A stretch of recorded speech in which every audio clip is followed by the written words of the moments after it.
Welcome to Legacy of Luxury. Jaron, my man, we have made it to episode 2. How do you feel? We're back, baby. Episode 2. You can't get to 2 without 1. So Most people don't even get to 2. So I'm thrilled that we're here. And honestly, this is an episode that I think Jaron and I have been talking for a while, but we plan to do later. This isn't one we should be doing on number 2, but the market forces have created something that we have to talk about. And based on what I've seen, I think we might be the first jewelers to be having this conversation. So let's just hit it. So we're talking platinum. As a material, as a piece of jewelry, there's a lot at play here. But Jaron, just briefly talk about like how we've gotten to this situation. And it's relatively about what gold prices are, but talk about how we've gotten here. And then we could take some time, talk a little bit about the history of platinum and talk a little bit about white gold. But first, talk how we've gotten here. So, Nick, platinum, right? If I told you that cars and platinum had a lot to do with each other, you probably would look at me like I'm crazy. I would say I've heard of platinum models of cars, which is usually the highest. So that gives you a little pre-hint of what's going to come. Fair enough. Platinum, what an interesting metal, right? So starting off for us in the jewelry space, it's such a great metal for us to work with. Highly malleable. Yeah. It's a bend, don't break metal. Got it. So, and what's the advantage there? Crafting it, maneuvering it. And gold is similarly malleable, but gold will break. So platinum's got a little bit more density, I would assume, in the makeup of the mineral. Correct. And the fact that it's so pure as well, right? Oh, right. Most rings are going to be 95% platinum, right. 5% iridium. So, you know. No one's going to die. Iridium sounds like one of those scary metals, right? We're not blowing up here. This isn't the Saudis coming after us and trying to implant it in us. We are safe here. Okay, just making sure. But platinum is such a cool metal. And because of that purity, you know, it's a naturally white metal. Yep. You don't need the rhodium plating like you do for gold. And, you know, the actual idea of not breaking, right? It's what makes it last forever. So something crazy when you see platinum and, you know, like my ring right here, yep. and I see all these dents and scratches and whatnot in platinum, it's not really actually losing any metal. It's just dispersing throughout the ring. Yeah. So I'm always giving the example in the store of sand. I think it's the easiest, right? You're on the beach, draw your finger down a line of sand. Did you lose any sand? Just displaced it. Just displaced. The volume and it's still the same. Smarter than you look. Sometimes. Unbelievable, man. Sometimes. It's early. You're on top of it early in the morning. So that's the coolest part about platinums. And we'll talk a little bit about and that's as a fundamental, that's as its metal composition, right? Take jewelry out of it. If it was making anything, a statue, anything, it's doesn't just matter. As a material itself. We're talking about chemical composition. So one of the things as it's become popular in jewelry. So some history here, I have, it was used early in pre-Columbian culture. So they had found it, they'd known it, they probably used it more as a, wow, look what this can do, than the value proposition. Yeah. Look, there's something about gold because of that shine that looks different, right? It looks like something you haven't seen. There's so many metals that look like platinum because most metals, it's got that metallic thing. But it looks like it was rediscovered in Europe in around the 1700s. But it was really the 19th and 20th century where it came into favor. And I think it's an important point to distinguish here. Let's talk a little bit about the difference between the market forces of something like platinum and something like gold. This is going back to the gold standard. This is going back to why gold has gotten to this point. So talk a little bit again, and then I want to get to the jewelry part, but I really want to set the stage here. Talk about how gold fluctuates so much and how we've gotten to the point where, in theory, these two materials, which couldn't have been further from price at some points, are now so close together in price, presenting a unique opportunity. Yeah. And again, to be clear for our listeners, right, close to price in jewelry, and we'll explain that, but nowhere close to price per ounce, right? I mean, you're at $980, per ounce in platinum, and you're at $3,200 an ounce in gold. Insane. And I think your question's really interesting. And I brought it up at the beginning of the show there about cars, and we'll get into that in 2 seconds. But the fluctuation of gold, right, is market conditions, right? Yeah, forever. This has been a market gold standard, has been an exchange, something they exchanged for since, again, pre-Columbian. The Mayans, the Incans, that's why they were here. They came to the New World searching for gold. Right, and so it's a value proposition for a lot of people, right? So like when the dollar gets weaker, right, and interest rates are lower, gold typically goes up. When interest rates are higher, gold typically goes down. But yet in this force that we're in right now, our generation thinks that interest rates are like crazy right now. We're like, oh my God, 5.5%, 6% interest rates. Well, go talk to our parents when they bought their first house. and it was 17%. Now, I'm going to throw out a curveball here because this is something that I read this morning completely randomly.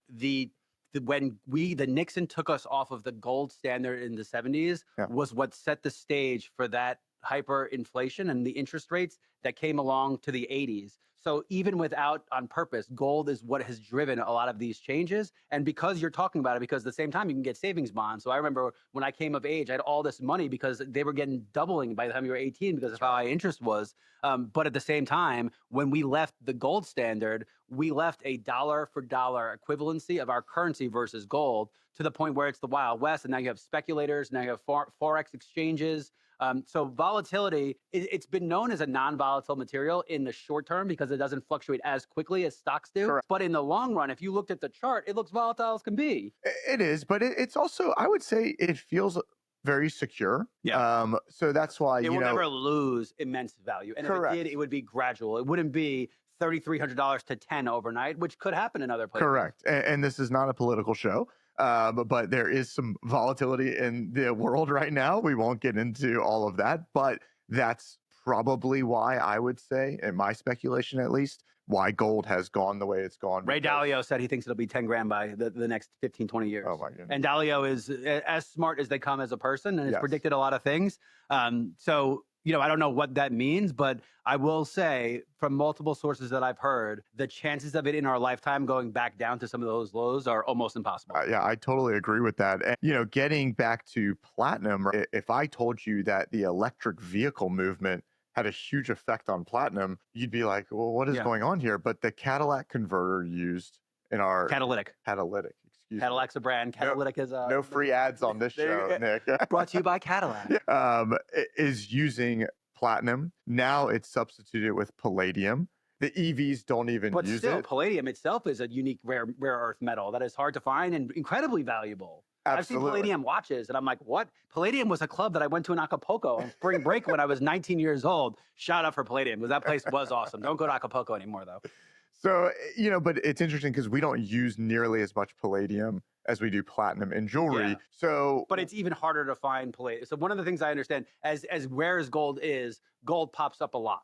There's a lot of gold. There's a lot of gold that was people, with their metal detectors on the beach, they find gold. Platinum is rare and palladium is even rarer. But that being said, the demand for gold was so high that that's why we find so much of it. There could be more platinum and more palladium. And if market forces to dictate it, we'll probably look harder. But for the longest time, we've been looking for gold. Yeah. So a lot of it's coming out of South Africa on the platinum side. And yes, if you wanted to go mine more, you can find plenty. There's huge reserves of platinum right now. Yeah.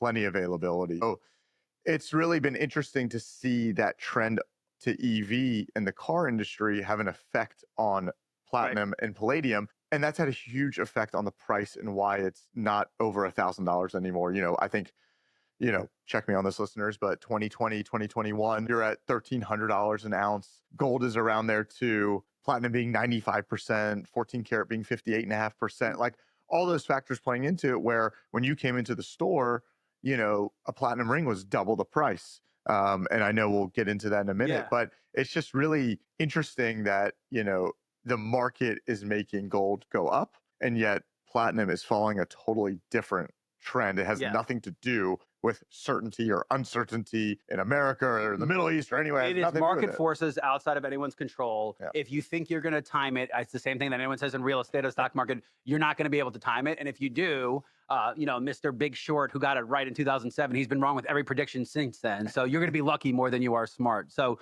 all right, I think that sets the tone. So I'm going to preface this next part of the conversation with, we are not telling anybody to go buy platinum over gold. In fact, what I will say is, what I've learned from the watch game is, don't buy something because someone else told you. Buy something because it is your preference and you like it. If you like the look of gold, of white gold, of pink gold, like that sentimental value is going to be way more important than any of these conversations. What we're trying to say is a unique opportunity has presented itself for a metal to which was thought as being more prominent and more expensive has presented itself. So talk a little bit about the jewelry game. Talk about the store. Talk about how these pricing models have caught each other and some of the advantages that you actually do have with a platinum ring over a gold ring. Absolutely. So let's actually set the stage for our listeners, because we get the question a lot. Nick, you were one of them when you were shopping for Mary Ellen. And, you walk in and you say, "Hey, she wants, I don't know, silver Yeah. or white or Yeah. I Yeah. don't know what. She just doesn't want it to be yellow, right? Yep. We get that a lot, right? So that's a preference, obviously. Yellow gold, hot as can be right now, I will say.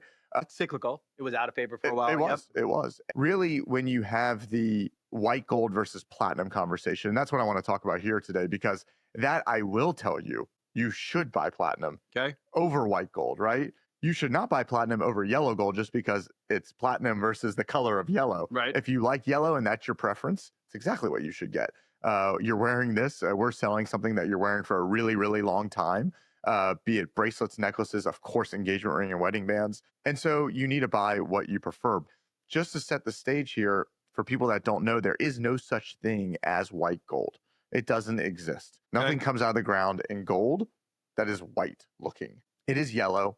Put in a mixture. We're going to mix in, sometimes we'll actually mix in palladium. It's actually the best mixture to make white gold. So that the actually comes out a little more white out of casting. Okay. And then just to make sure it's 100% white, we're going to use that rhodium plating on the ring to make it white. With platinum, we don't have to do any of that. So you're going to get a naturally white metal. You're going to get a more pure metal. For our listeners that don't know, 14 karat gold is 58.5% gold. The rest is just mixtures. Yeah. Almost a 60-40 mix there. But to be fair, gold is so malleable and so soft that if you're talking 24 karat full gold, the chances of it lasting and not being touched, you couldn't wear it. It couldn't be a day-to-day wearer.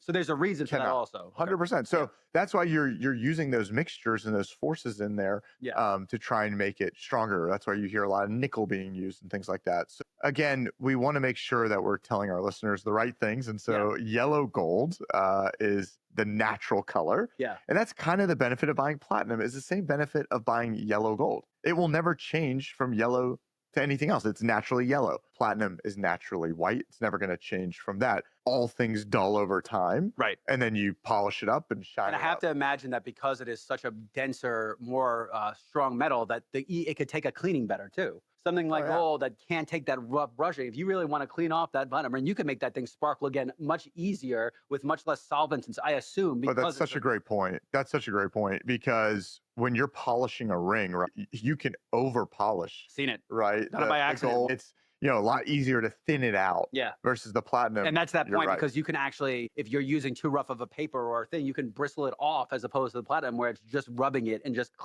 sharing the wounds. In theory, if it's sharing the wounds, it makes a ton of sense. And again, I like doing the show because I can come in with the ignorance, like I don't know what I'm talking about, but realistically, scientifically, this makes sense. Yeah. We're not speaking Chinese. These aren't magical forces. It probably was part of alchemy at some point, but like these are things where we can just be an honest fact. So talk about the showroom. Talk about how much jewelry they're making in platinum. Talk about, when you look, the options between gold, white gold, platinum. Talk about some of those things, because I think what I really want to present is the opportunity for people shopping now, how they can go out and use some of these tools to their advantage when they're shopping. For sure. And listen, we want to put it in front of people that platinum is such an opportunity right now, but it's not an opportunity if it's not in front of you. So we are loading up more on the inventory. The second half of this year is going to be extremely platinum heavy. Things that I would never have thought about making in platinum. A tennis bracelet, a tennis necklace that, Love it. We used to do that like, 2 or 3 pieces that were like super special, super sparkly, super nice. And it was like only for certain people that wanted to come in and could really appreciate the platinum, because it was just so much more expensive. If someone's asking for it, but now it's caught. It's insane. Now it's right there. So it's time for everybody to feel how special platinum really is, and to enjoy a metal that is so pure. Yeah.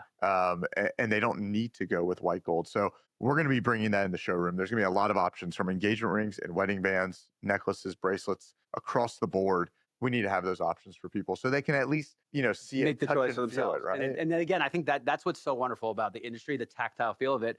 But it's also why I'm going to reiterate this: like, don't buy online. The more expensive it is, come into store, talk to people, feel it. I'm not saying if you don't want to buy a nice little bracelet, but if it's talking diamonds and gold versus platinum, come in store. These guys specialize. We'll take care of you. You just have to have that experience, because it is a choice that you're going to make, but you can't make that choice without seeing how it goes with what your clothing style is. So come in store. The other thing that I've heard is that, to hammer home the point about platinum, because, when you're a musician, no one celebrates a gold record. You celebrate that platinum record. That we are actually going to start a boy band, and we are going to make an attempt to make a platinum record, and we're going to actually put that boy band jingle in our commercials moving forward. What do you think about that, Mr. Solomon? Well, listen, everybody wants to go platinum. Yeah. Nobody wants to hear us sing, but everybody wants to go platinum. Yeah, I don't even want to hear me sing.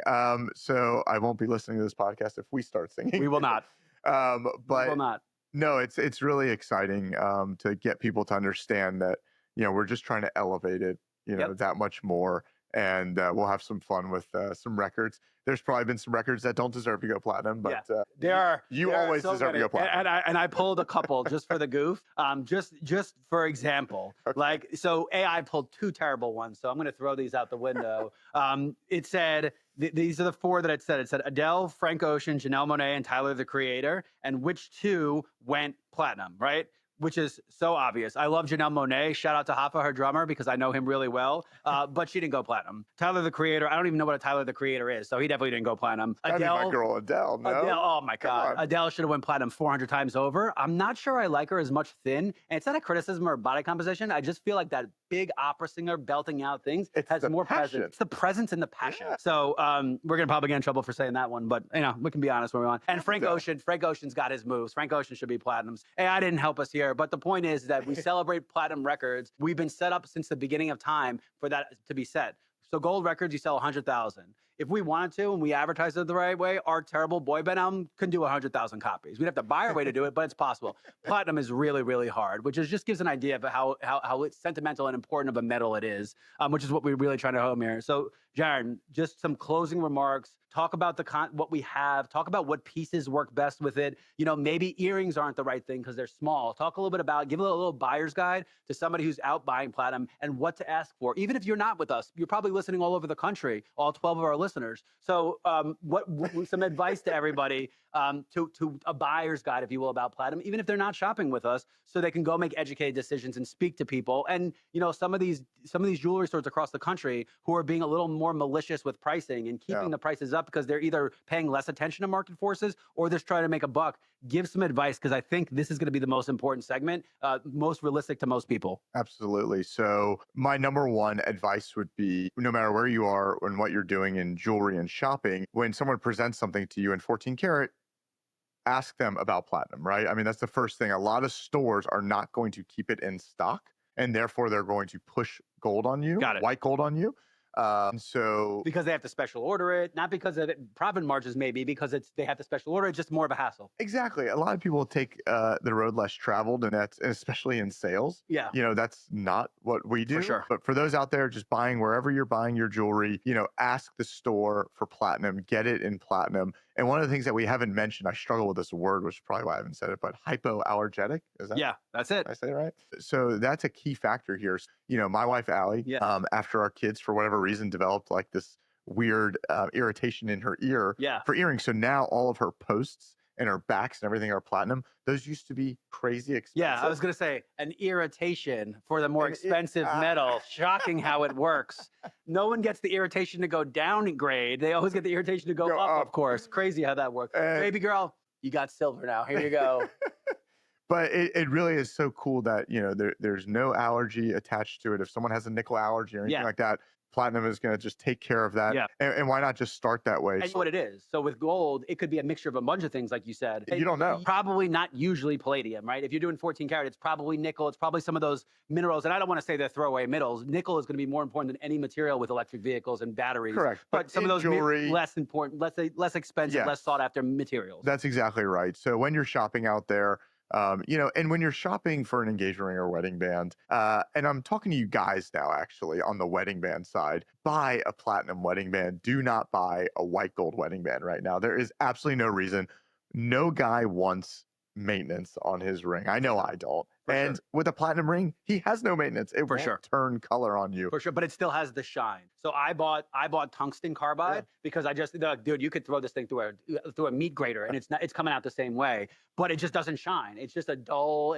So platinum has a lot of those benefits, but it still has the shine and the shimmer, which is required. It was important. And you know what? That's a really good point you bring up about like beating up the ring. It's really a misnomer, right? Like, so a platinum ring, you can beat the crap out of it. Yeah, I love mean, it. just enjoy and wear it because it's so malleable that you can come in here, put it back Bend to it back to the circle way. again, bend it back, polish it And up. I think that's the most important thing for Easy. a dude, right? Like I bought tungsten carbide. I didn't know any of this stuff when I was doing it. The platinum prices were probably different, but they said, I said, look, this means nothing for me other than I want to get it blessed and have that sentimental value. Yeah. They go tungsten carbide without question. It's like $100 ring. It'll last forever. It serves a purpose. But if had I known that platinum was there and that it had the same shine that it would keep that way, I probably would have went platinum. Yeah. And not to say that you were bad to buy that ring, Yeah. but you were. Okay.